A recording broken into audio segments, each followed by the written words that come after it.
Hello, everybody. It is good to be with you again. Are you tired? I'll be honest, I'm tired. Yeah, physically, some days I sleep better than others, and so I'm physically tired. But what I'm really tired of is I'm just tired of the stuff. I'm tired of this world right now. I'm tired of all the stuff we're dealing with. I'm tired of all the news. I'm tired of COVID. I'm tired of quarantine. I'm tired of the negativity. I'm tired of listening to bad news. I can't even watch ESPN anymore because all they're talking about is problems in ESPN and contracts and bellyache and I'm just sick of it. And I've been sick of it. I was having a discussion the other day and we were talking about confrontation. People don't like to be confrontation. And everybody's got a right. And the person got so emotional and just like this. I'm going, chill, man.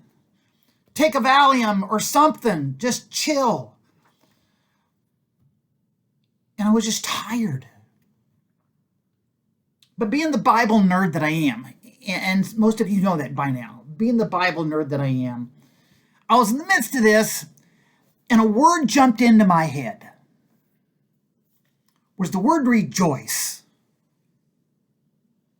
Word was rejoice. It was interesting in the midst of all that, the word rejoice jumps in my head.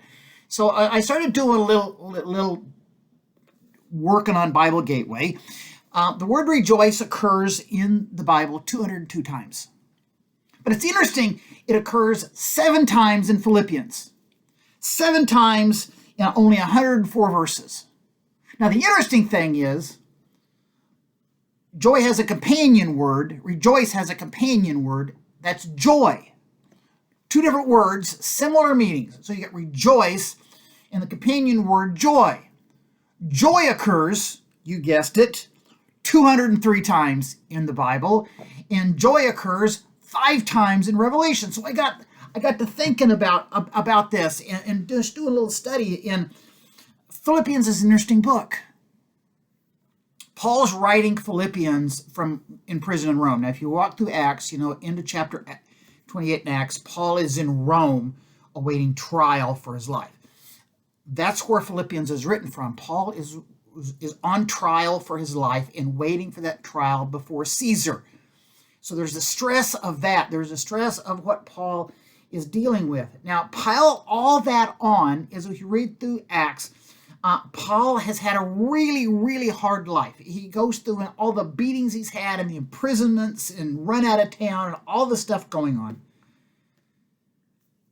And 7 times in his letter to the Philippians, he says, rejoice.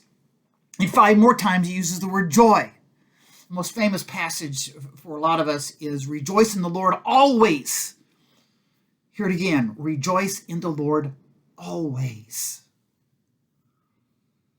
But it's that joy, that word rejoice. We got to hang on to that word rejoice. That word rejoice, it's kind of a simple concept, and it's this, right? Rejoice ties us today back to the past. It's a reaction today for what God has done for us.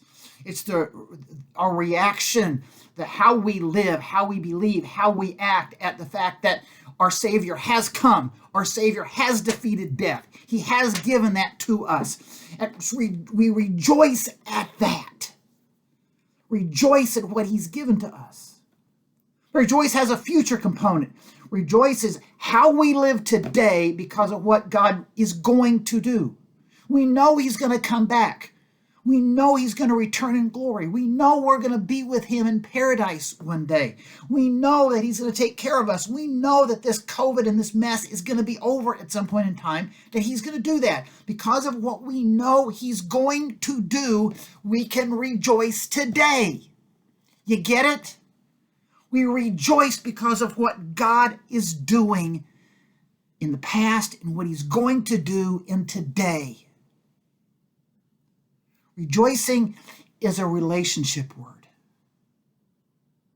We rejoice at the fact that we have a relationship with God. We rejoice we're part of His family. We rejoice that He loves us. We rejoice at the point because we know he's going to be with us. We rejoice that he invites us to his table to eat and drink of his body and blood. We rejoice. So as we deal with the world today, and rejoice is a word that doesn't diminish what we're going through. Don't get me wrong. Rejoice doesn't diminish the stress and what's happening in our world today. But rejoice does.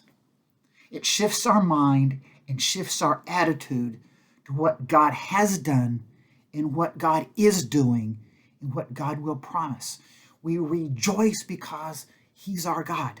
We rejoice because he loves us. We rejoice because we have a family. And I think what this world today needs, it needs us followers of Jesus, us, we who call ourselves Christians. The world needs to see just a little bit more. It needs a little bit more of us living rejoiced life. Living that passage is in Philippians, Paul says, rejoice in the Lord always. We need to live that out in our world today. Thank you. Look forward to talking to you later.